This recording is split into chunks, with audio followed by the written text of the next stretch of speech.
Okay, you've seen this. This is called a lathe? Yes.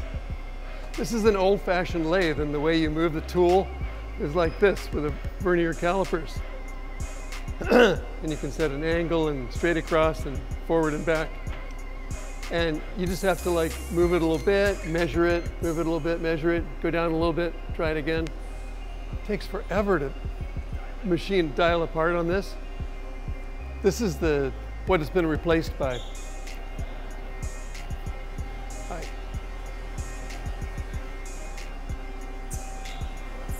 So we're making molds in here. There's a piece of aluminum rod ingot, and there's a chuck right here. Spins. There's an automatic tool changer, and this indexes out to the tool that's in use, and then it comes in and it machines what it needs to. Comes back, changes to another tool. So you got boring bars and hogs and finish tools all there, and it's all changed automatically, and it's all done numerically with a computer control. The advantage is that instead of taking 4 hours to make a cup, if you're pretty good, we do it in 4 minutes.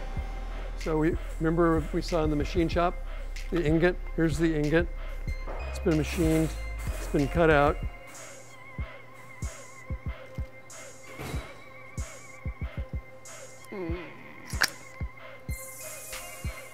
Got a center pin. In this case, it's a dual durometer energy core wheel, and you've got a top pin that fits on this precisely.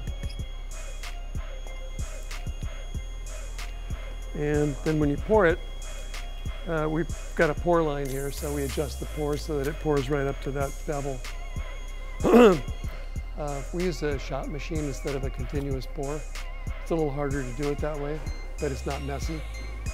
You saw our wood shop, our urethane shop looks the same way. It's like you can eat off the floor, but you don't want to because that has silicone on it. But, so if you make precision aluminum molds, you get a precision wheel out of it. We don't have to machine the edges. A lot of people made in order to make less tooling, you make one bigger mold, then you just cut the different diameters and shave it. So you cut your tooling cost, and tooling's expensive. If you don't make it yourself, you're going to pay a lot more than we pay. And so we just end up making a lot of molds. Yeah, and you waste a lot of urethane. So these molds are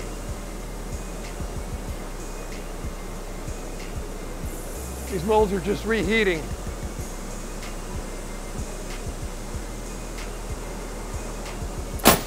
The wheels are cooked like cupcakes. We bake them for about 40 minutes. Then there's a little machine over there where we pop them out of the molds.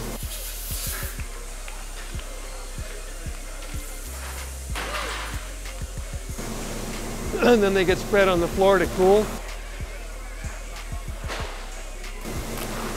Probably the rest of the day, tomorrow. Then they'll go through cutting.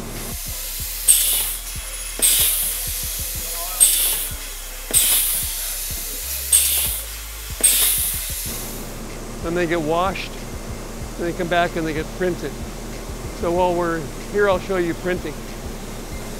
So these machines are called pad printers. It's a really interesting process. And you guys into process at all? This is kind of magical. I don't know, the guy that developed this was a genius. You can feel it if you like. What does that look like? It's soft. Okay guys, I should have got 2. So this thing picks up ink off a printing plate. You burn your design into etch it into a plate, like an old-fashioned printing plate, and then you squeegee ink into the depressions with a metal squeegee. So that puts ink right where your design is. And then this pad comes down and picks up the design. Now the ink's on here. And it comes across, and then it goes down, and while it's coming across, the material is drying. So it gets sticky. You know how stuff gets tacky? Well, this special ink gets tacky in like that much time. So it goes from the well to the wheel, about like that. And by the time it gets there, it's tacky enough to stick to the wheel. And it comes off on the wheel. So this is like a transfer pad. It's really, you smell it. It's the only place you're going to smell VOCs. It's because the reason it's getting tacky is because there's solvent in the ink that's exploding out of there. If you could see it, the molecules, it would be like a geyser. It's coming out so fast as it comes across, so that it gets tacky, and that's what makes it work. We do one color at a time.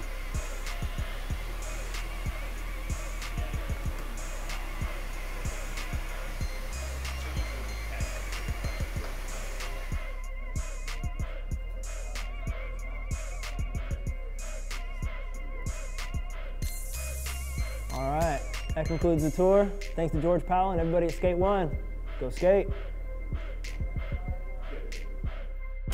And if you look closely, you can see an indentation on both ends where it was on the press.